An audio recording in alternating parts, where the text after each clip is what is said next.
10 cents! Where are you? Oh, suffering lumpy porridge! What's that? Hello, big man. What brings you up this way, then? Oh, it's you, Shoepak. I'm looking for 10 cents. He never came back to the Star Dock. Cool, that is unusual. I saw him a few hours ago. He sunk one of me barges by mistake. Well, still made a lovely big bang. I mean, you should have seen it, the spark. Never mind your stupid big bangs. Do you know what 10 cents is? Well, I'm sorry to say, I haven't the foggiest. Get it? Foggiest? We're standing in the middle of thick... I get it. So you don't know what he is, then? Well, last I saw him was when he left to go home. He'd say behind the motorbike with a barge sank. I'm just taking a replacement supply to the customer now. So if you excuse me, I'll... Hang on a minute there, Shoepak. You've given me an idea. What's that, then? I can't believe I'm actually going to suggest this. How about we put one of those into action? You mean like a big explosion? Aye. Well, it could act as a beacon for 10 cents. Give him something to look for, or at least hear in the fog. Oh, great. It's a good thing I always bring a spare flare for these kind of occasions. Oh, better still, help it with use dynamite. That'll make a bigger bang, wouldn't it? Only if you're going to strap it to yourself.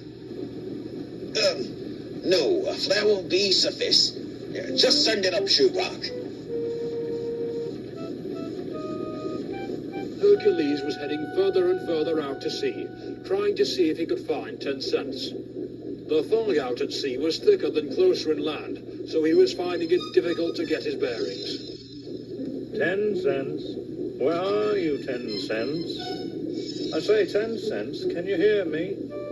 Where are you, 10 cents? I say, it sounds like a tramp. Hey, nice assistance. Ahoy! Ahoy there! I say, who's there? But there was no reply from the tramper. Hercules tried to pursue it, but it disappeared into the mist just as quickly as it had appeared to him. Well, just need to keep searching, I suppose. 10 cents? 10 cents, can you hear me? 10 cents.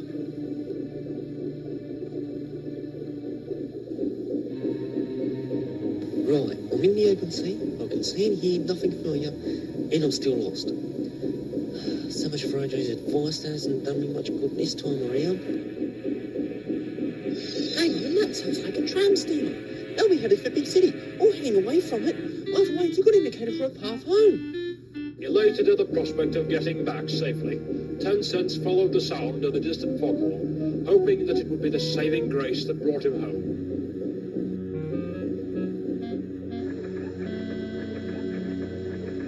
Meanwhile, OJ had alerted me to the problem and was catching up to Sunshine, who was exploring through the old buildings. Oh, any luck yet, Sunshine? No yet, I'm afraid, OJ. I haven't seen him anywhere either. Well, he'd hardly be down there, would he, Grampus? Well, at least we hope he isn't. Every little helps, you know, Sunshine. My own reckoning is that he'll be out at sea somewhere. And if he is, then Hercules ought to find him. Either that, or he may have hit something out on the estuary. Maybe. You don't think Bert and Blair found them first, do you? Oh, I wouldn't even bear thinking about it if those two have got a hold of him.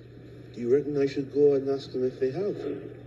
Well, I wouldn't say it's not worth a try, Sunshine. The Grampus and I will keep searching until we find something. Well, goodness knows you wouldn't want to go anywhere near their breaker's yard, OJ. They've had their eye on you for ages. That, and we'll cover more water if we split up. Now, come on, Grampus. Sunshine feared the worst as he made his way to the breaker's yard. Burke and Blair were moored up as he approached. Excuse me? Well, look who we have here, Mr. Burke. Oh, the smallest thing still And what brings you to our breaker's yard? Has Uji finally decided to turn himself in? Not quite. A great pity, wouldn't you agree, Mr. Burke? Entirely, Mr. Black. He's in decent condition next to your room.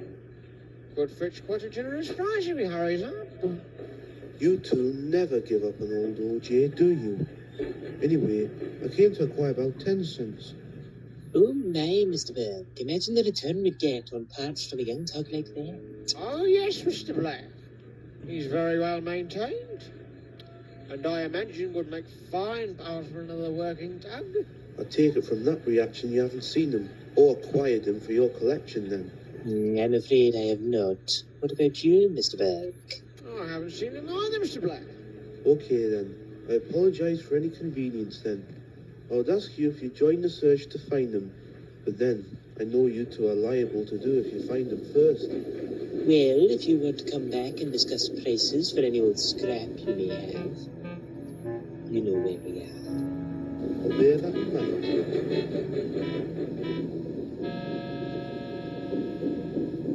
10 Cents was still following the path from when he'd heard the foghorn. He listened intently to see if he was going in the right direction. Then he heard the sound of the tramper ahead of him. Ahoy! Ahoy there! I'm trying to find my way back to port. Can you Push help? off. I'm not paying any outrageous fees to some tug. Well, actually, I'm lost, and I was wondering if you knew. Oh, listen, laddie, I couldn't have killed this. Now push off before I make you. You can't go into port on your own, you know. It's illegal. Oh, I know that. You know that. He knows that. That thing over there knows that. But it's the cheapest means of getting in. And besides, what's an insignificant little wimp like you going to do without it anyway? Aside. The tramper forced his way ahead and began heading for the port limits. 10 Cents began following on his trail, trying to track him down as best he possibly could.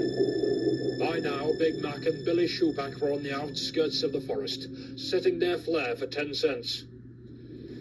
And you're sure this is going to work, Shoepack? Course it will. It's a controlled explosion, remember? And we've lovely fireworks too. Either that or we'll have Fire Tug out here with an arrest warrant. Right, stand well, crack and watch out. This'll be fun.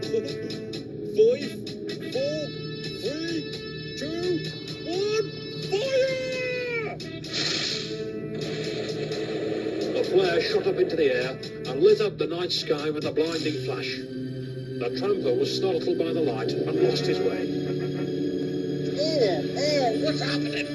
Like I'm gonna see a theory, it's too bright. Izzy saw him coming, charging through the thick fog, blinded by the flash and out of control. He was heading straight for Warrior, and a collision was imminent. Ay caramba, Warrior, get out of the way. Oh, no! What on earth is going on? Yeah.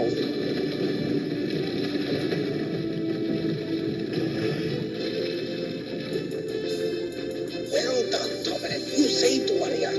And stop that tramper dead in its tracks. Yeah, crime doesn't pay, you know. Yeah, you're telling me. Oh.